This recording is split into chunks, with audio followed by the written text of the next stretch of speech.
Hello friends, and welcome back to Malicious Compliance Stories.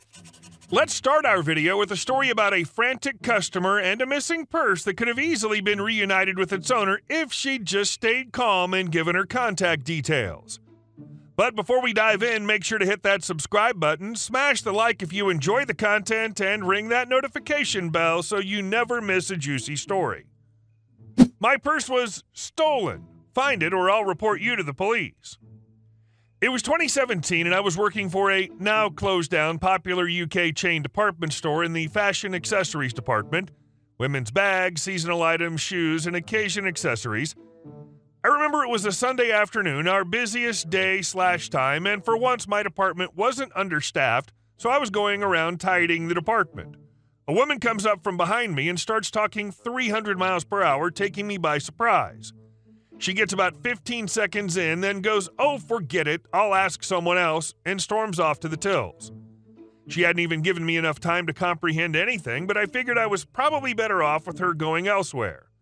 I continued to tidy, but stayed near the tills. I couldn't make out everything being said, but I got bits, and a member of security came out to talk to her, and he seemed annoyed by the conversation. Eventually, the woman stormed off. I went over to my colleagues at the till and got the details. The lady claimed that the moment she walked into the store, someone grabbed her purse off of her and ran off with it. She said she wasn't so worried about her money, but she had train tickets that cost a lot for a trip the next day that she couldn't miss. She wanted us to look at the security cameras and find the thief. My colleagues contacted security, who said they couldn't do that. They said that in order to check back the footage, they'd have to stop recording, and they can't do that in case there was an emergency and they missed it. No idea if this was true or not, but that's what security said. The woman wasn't happy, so security came out to explain, but she got more irate. Security said they would review the footage after the store shut, and if they saw anything, would pass it on to the police. The woman was not happy and said she'd report us to the police for not helping. She was asked for her details in case anything showed up, but she refused, saying if we weren't going to help her, what's the point? I went back to tidying. About 10 minutes later, I was tidying around the sales purse stand, and one was on the floor. It looked a bit rough, but some of the sale purses had been there years, so maybe it was an old one. I picked it up and felt something inside it move. I opened it up to see it was clearly someone's purse. I take it to the till and show my colleagues. It had a few notes in it, coins and cards. They check the ID and confirm it's the lady's, complete with train tickets. As there were still notes in it, it looked more like it was dropped rather than stolen. Though weirdly, where I found it on the floor was further from the entrance where she had claimed it was stolen than to our till, so her story didn't fully add up, but anyway. One of my colleagues took it and walked around all 3 floors of the store looking for the woman but couldn't find her. It was taken to security to add to the lost and found.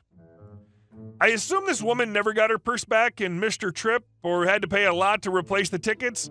But if she'd have calmed down and given us a phone number, she'd have had her purse back within half an hour.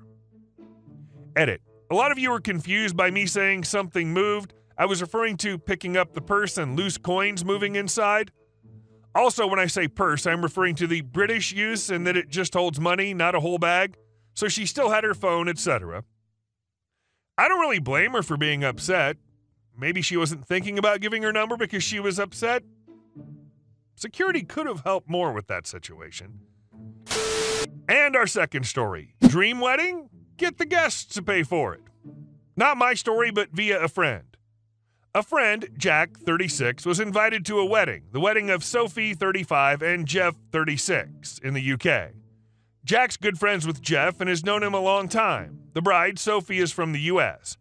Jack RSVP'd to the wedding and was delighted that his girlfriend had been invited too, although she didn't know the couple. A few months later, Jack received an email that stated, "Thank you for RSVPing to our wedding and thank you for helping us have the wedding of our dreams." At the bottom of the email, Jack saw a link that said, "Click here for payment." He assumed this was a link to the honeymoon fund and went about his day. A few days later, he thought he would just have a look to see what the link was, and then it took him through to a payment page that requested just shy of £2,000 for attendance at the wedding. He assumed this must be a scam, so called the wedding venue to let them know. The venue then told him that Sophie and Jeff thank you for your contribution to enable them to have their dream wedding. Obviously only informed of this after he'd RSVP'd, yes. Jack was astounded. but because he cares about his friend, decided to empty his entire savings to attend the wedding, but in hindsight, realized the invite of his partner was probably not as generous as he originally realized. Jack then felt that because he spent so much money to attend, he would rinse the free food and booze and get the most expensive stuff possible. Cut to the wedding.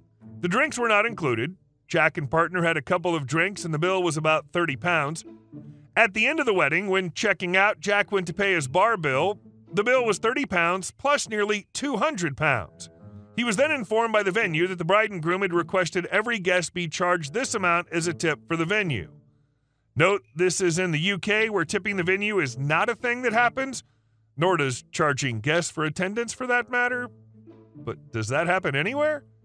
Jack had no money left from rinsing his savings for the wedding that he had to negotiate a lower tip amount with the venue.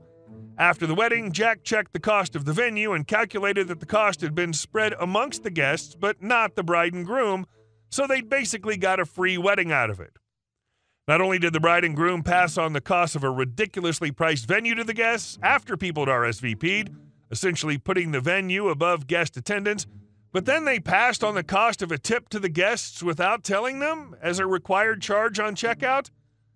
I've never heard of anything so entitled in my life. I really wish people would stop with the whole "it's my day" attitude when it comes to weddings. It's your wedding, but the reception is for your guests to celebrate your wedding with you. Note the emphasis on guest, as in you're supposed to be hospitable to them, not the other way around. And our last story. So sue me. Can do. I'm a military veteran who was injured in Iraq, and this experience is central to my story. After leaving the military, I worked for a wealthy small-town businessman named Peter who owned several lube shops. Despite his wealth, he ran the business more like a hobby than a professional enterprise. I joined the military before completing high school, driven by a desire to serve and a love for mechanics. My choice paid off with a good sign-on bonus, which I saved meticulously. By the time I finished my training, I had a substantial amount saved, which I invested in the stock market and Bitcoin, as well as paying off my parents' house. After a few deployments and a nasty divorce, I was financially stable, but not rich. Following my discharge, I worked as a mechanic, bouncing from place to place because a good mechanic can find work anywhere. After a decade of this nomadic lifestyle, I decided to settle in a quiet, small town. I bought a small house and saw a help wanted sign at the local lube shop. Figuring it would be easy work, I applied, drawing curious looks from the locals. Standing 6'3" with long hair, a full beard, and a sleeve tattoo, I tended to make people uncomfortable. When I turned in my application, the bookkeeper, Sue, noticed I was a veteran and marked my application. Later that day, she called me in to meet Peter, who was impressed by my knowledge of cars, particularly his collection of classic and rare vehicles. He offered me the job at $100 a day, working Monday through Saturday from 8 to 6, with Sundays and 1 weekday off. For the first year, things went smoothly. Peter then asked if I could help out at his other shops in neighboring towns, offering an extra $20 a day for travel. I agreed and did this for about a year. Then disaster struck. Peter met Karen and married her within a month. Karen had a gambling problem, and soon my paychecks were short. When I asked Sue about it, she suggested I speak to Peter. Peter, with Karen present, claimed the short pay was due to bad weather and early closures. Karen rudely insisted I should only be paid for the hours worked, not the agreed daily rate. The following week, despite working extra hours and covering for a sick coworker, my paycheck was again short. When I confronted Peter, he dismissed my concerns, supported by Karen's dismissive attitude. Frustrated, I reminded them of our agreement. Karen's response was, "You're contracted labor and agreed to $100 per day, so why would we pay you more?" Realizing arguing was pointless, I reluctantly continued working. One day, Karen publicly berated a coworker for a supposed OSHA violation involving tinted safety glasses, which were necessary given the shop's layout. When she turned her ire on me, I warned Sue that Karen's behavior was trouble. Sue focused on keeping the books and refused to get involved. The final straw came on a particularly bad day when I learned a friend who had saved my life in Iraq had been killed by a drunk driver. Deciding to avoid everyone, I worked alone in the pit. Despite being at a distant shop, Peter and Karen showed up. Karen, upset over my routine practice of stacking oil filters for efficiency, called the area a mess. When Peter ordered me to clean, I refused, saying, "Today's not the day, Peter. Move on and take her with you." Peter told me I could leave if I didn't like it, so I did. The next day, Peter called me to the main store, not to apologize, but to inform me I was on probation with pay cut to $50 a day and no travel allowance. Peter then insulted me, suggesting he pitied me as a struggling disabled veteran. Something snapped in me. I hired a labor lawyer, paying a $3,000 retainer, and started a lawsuit for unsafe work conditions, unpaid overtime, and minimum wage violations. I continued working, savoring the impending justice. 6 months later, with the paperwork ready, my lawyer filed the suit, and Peter and Karen were served. Peter threatened me, and Karen fired me, adding unlawful termination to the lawsuit. I opened my own lube shop and recruited my former co-workers, who also joined the lawsuit.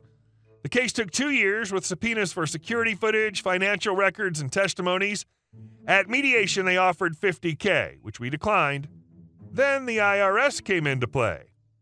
Peter and Karen had fraudulently claimed tax credits for employing a veteran at each shop, listing me as a full-time employee. At the next mediation, my lawyer presented this evidence, and Peter and Karen quickly settled for $400K plus legal fees, along with a personal settlement for unlawful termination and unpaid wages during my probation. They demanded a gag order, which we accepted. Somehow, the IRS received their fraudulent tax paperwork, leading to an audit and investigation for tax fraud. Peter filed for bankruptcy to avoid financial ruin, and Karen left him.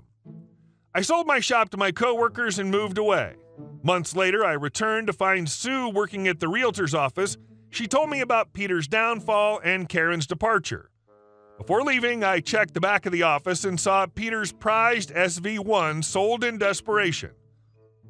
To this day, I don't know who reported the tax fraud, but justice was served.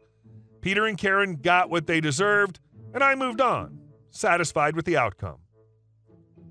Getting a settlement from all 6 companies because they listed you as an employee of all of them is an excellent Uno reverse. If someone's response to "sue me" is "okay," you should probably be worried. Hey guys, thank you all for watching the video. I'll see you in the next one.